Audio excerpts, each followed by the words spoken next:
Welcome to Sweet Life Beat Life. We hope this video helps. In this video, I will show you how to make Sushi Oreo. First, let's gather our simple ingredients.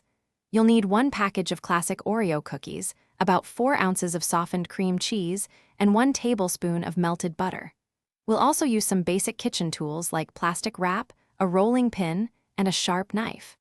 This delightful dessert is surprisingly easy to create and perfect for any occasion, offering a fun twist on a beloved treat. Now, let's prepare our rice layer. Carefully separate the Oreo cookies from their creamy centers. Place the cookie wafers into a large bowl.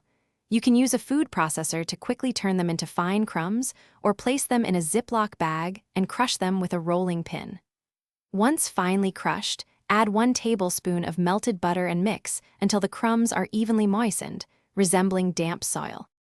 Next, we'll assemble our sushi roll. Lay a piece of plastic wrap, about 12 inches long, on your counter. Evenly press the buttered Oreo crumbs onto the plastic wrap, forming a rectangle roughly 8 by 10 inches. In a separate bowl, combine the reserved Oreo cream filling with 4 ounces of softened cream cheese, mixing until smooth. Spread this creamy mixture over the Oreo base, leaving a 1-inch border along one long edge. Finally, it's time to chill and slice our creation. Gently roll the Oreo mixture tightly from the long side that has the cream cheese spread to the edge, using the plastic wrap to help you form a compact log. Wrap it securely and refrigerate for at least 2 hours, or until firm. Once chilled, unwrap the roll and slice it into 1-inch thick pieces with a sharp, warm knife. Arrange your beautiful sushi Oreo on a platter and serve this fun, no-bake treat. Thanks for watching.